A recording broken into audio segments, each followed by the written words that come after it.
उसके साथ साथ जो लोग जीत के आए हैं उनको बहुत बहुत मुबारकबाद। और जैसा आपने अलायंस का जिक्र किया, तो एक बहुत बड़ी मैंडेट जो है कश्मीर से मिला है नेशनल कॉन्फ्रेंस और कांग्रेस की पार्टी को।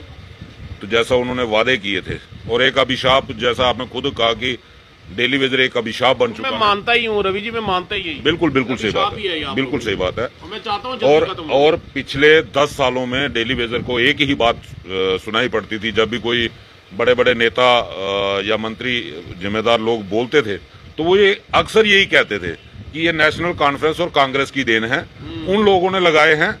तो शायद इसी वजह से उन लोगों ने इनकी तरफ ध्यान भी नहीं दिया, और आज फिर एक बार उसी पाले में आकर गिरे हैं। आज वही मौका आया है कि जिन लोगों ने लगाए थे, आज वही लोग दोबारा सत्ता में वापस आ रहे हैं। और बड़े बड़े उन्होंने वादे भी किए थे, और हमने पहले भी कहा था कि पॉलिटिकल पार्टियां वही वादे करें जो वो पूरा कर सकती हैं।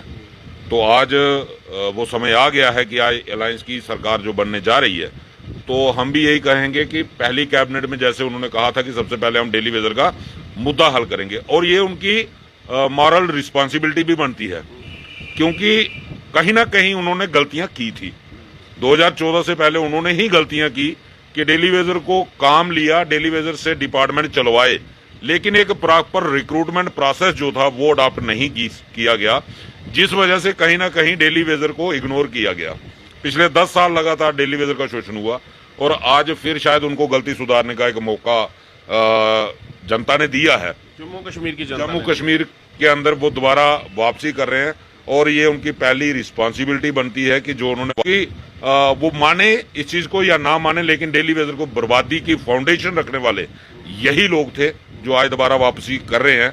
और इनको शायद किस्मत ने एक ऐसा मौका दिया है कि इस पाप को धोने के लिए आज दोबारा इनको सत्ता मिली है। तो मैं तो यही अपील करूंगा इन लोगों से कि आपकी कुछ गलतियों की वजह से बहुत सारे हमारे डेली वेजर आज इस दुनिया को छोड़ के चले गए हैं, चाहे उन्होंने सुसाइड किया या अपना ट्रीटमेंट नहीं करवा पाने के कारण जो अनफॉर्चुनेट जिनकी डेथ हुई है, वो भी कहीं ना कहीं आपके सरों पे एक दाग है। उसको जितनी जल्दी हो सके उसको खत्म करें। और इसके साथ साथ मैं एक ये भी इनको आगाह करना चाहता हूं कि जैसे हमने पहले ही कहा था, 14 अक्टूबर को फिर एक बड़े प्रदर्शन का हमने ऑलरेडी अनाउंस किया है, और मैं डेली वेजरों से भी यही रिक्वेस्ट करूंगा कि 14 अक्टूबर को ज्यादा से ज्यादा संख्या में जम्मू पुराने चीफ इंजीनियर कॉम्प्लेक्स में पहुंचे। सरकार बनने से पहले पहले सरकार के दिमाग में ये चीज जरूर बैठनी चाहिए कि डेली वेजरों को नजरअंदाज करके जम्मू कश्मीर की सरकार जो है आसानी से नहीं चल पाएगी। रवि जी, आपने पिछले 10 साल तो बड़ा प्रदर्शन किया, ठीक है, अब अलायंस की सरकार ने वादा भी किया है। क्या लग रहा है, जैसे आप मीडिया में भी ये चीज़ बोल रहे हैं, हमारे चैनल के थ्रू भी ये लोगों तक जाएगी, सरकार तक, जो आने वाली जो सरकार है उन लोगों तक भी पहुंचेगी कि 14 अक्टूबर को आपने एक बड़ा आह्वान करने की बात जो कही है, क्या लग रहा है कि जो सरकार में बैठने जा रहे हैं, जो कैबिनेट में बैठने जा रहे हैं, अगर वो आपकी बात सुन रहे हैं तो आपके इस प्रोटेस्ट को वो रोकने के लिए ये बोल सकते हैं कि हम कैबिनेट में बैठ के मीटिंग करेंगे और आपको प्रोटेस्ट करने की जरूरत नहीं है, सबसे पहले काम आप ही का ही किया जाएगा? क्या आप डेली वेजर्स ये चाहते हैं कि उनकी तरफ से भी कोई ऐसा बयान आए? देखिए, हम तो सिर्फ और सिर्फ रेगुलाइजेशन, दूसरा मसला हमारा कोई नहीं है, दूसरा पेंडिंग का इशू है, और वो कोई बहुत बड़ा मसला नहीं है, सरकार है। तो अगर सरकार इस तरीके का, जैसा कि ये लोग इलेक्शन के समय पे बोल रहे थे, अगर ऐसी सोच इनकी है तो ये खुल के सामने आ सकते हैं, इसमें कोई दो राय नहीं। हमें प्रदर्शन करने से कोई, मैंने कई बार कहा है, हमारा कोई पॉलिटिकल इशू नहीं है कि हमें किसी का प्रतिद्वंदी बनना है, हमें कोई अपनी पार्टी खड़ी करनी है लोगों के अगेंस्ट।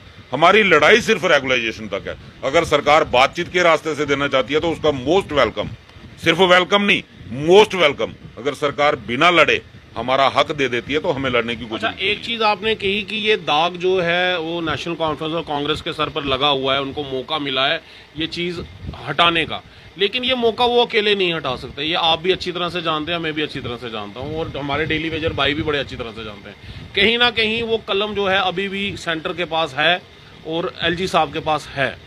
हमने देखा, आपने भाजपा को जो है वो इतना सपोर्ट जो है वो उतना प्यार नहीं करेगी जितना, लेकिन डेली वेजर्स के शोषण के बाद भी और सब चीजें होने के बाद भी भाजपा को 29 सीटें जो हैं वो मिली हैं। पिछले 2014 में 25 मिली थी, 29 मिली थी।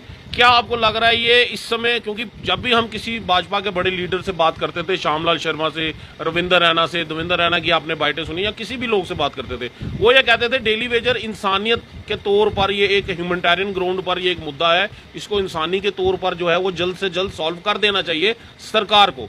क्या आपको लग रहा है कि अब भाजपा के पास भी वो मौका है कि वो नेशनल कॉन्फ्रेंस और कांग्रेस की जो आपके पक्का करने की बात अगर वो आगे रखती है, सेंटर के पास रखती है, क्योंकि डाटा तो सब कुछ पहुंचा दिया हुआ है, तो वो आपको पक्का करने के लिए यहाँ से भाजपा सरकार भी कहेगी कि भाई इसको इंसानी तौर पे पक्का कर देना चाहिए अभी?